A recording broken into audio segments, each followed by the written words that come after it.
Welcome to the SpicyIP Podcast, the Summer School edition. Today, we have with us Ms Zara. Welcome, ma'am. Thank you so much. She is a media and commercial lawyer with a lot of experience across global law firms and media network companies. She is now an independent counsel and legal advisor. Ma'am, today we just want to know from you a couple of things. Having worked with a lot of big corporates, what across the sports industry, what challenges do you find in the legal framework of these industries, like in terms of contract negotiations or any other challenges that you would have faced working with corporates? I think one of the challenges for sure when you're negotiating with sporting bodies or federations is that there is a power imbalance, right? It's not evenly distributed because there's someone who's holding the rights and there's someone who wants the rights.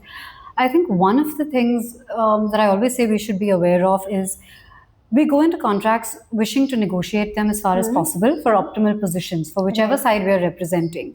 But the way a contract negotiation really succeeds is if we apply logic to all of our asks from both sides. Right. So if you have an ask and you're able to back it up by commercial logic, rather than coming from an ego position or maybe negotiating for something that, perhaps could be dispensable. And you could ask for something more meaningful instead, which is actual business impact. I think coming from a place of logic is very important. Right. And the second thing is if you are up against, let's say there is a power imbalance and you are not able to negotiate the best position for yourself with a counterparty. I think it's important as lawyers to educate our businesses on what exactly is in the contract.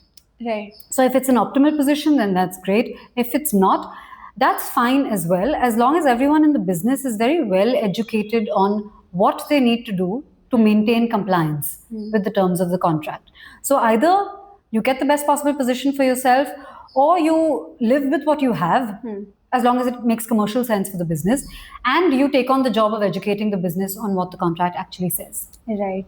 Could you give some examples of things you've worked with on how you could bring the business mindset in while negotiating contracts and how you've been able to do it? Yes. I think as a business lawyer, like I said, first and foremost, you can't be coming from a place of ego. Right. You really have to know why you're negotiating for a certain position. And you'd get caught out in a negotiation very quickly if you don't have a rationale for why you're asking for something. Right. And the rationale can't be, this is how we've always done it. That's not good enough. If this is how you've always done it, you should know why it's been that way and why it benefits the business. And I've always found that when in negotiations with, very often we negotiate with other lawyers, right? It flows well and with a kind of mutual professional respect if we're coming from a place of these are the commercial reasons why I need this position. Okay. And if you give me these rights or you give me these benefits, this is how I'm going to be better able to perform my obligations under this contract. So really coming from a place, your counterparty lawyer is a human being too. So really coming from a place where we talk very logically about why we're asking for something. And I personally believe that decorum between lawyers is important. Right. Also, for anybody who wants to get into the media and entertainment industry or the sports industry, what guidance would you have for them? Considering a lot of people consider this as a very niche area and not a lot of people are very attracted towards it, but I'm sure there's a lot of scope and it's one of the most interesting areas, I would say. So what guidance do you have for them? I mean, it's a fascinating area, especially because we are consuming media in some form or the other all the time. Right. And as our attention spans are reducing, we're consuming different forms of content.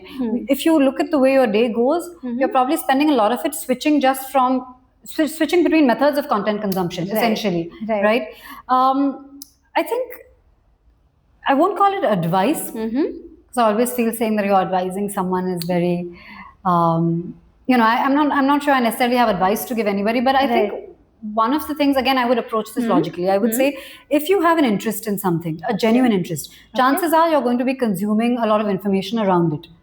Right? So pick up all the information you can, educate yourself. If it's a topic you enjoy, if media, sports is something you enjoy, it's likely you're going to consume it very well. So that's part one of it. Part two of it, I think, is going to be demonstrating that interest to others. Right? It's great to have an interest in something, but if you really want to work in a space, you have to be able to demonstrate to others why they should work with you, why they should take you on.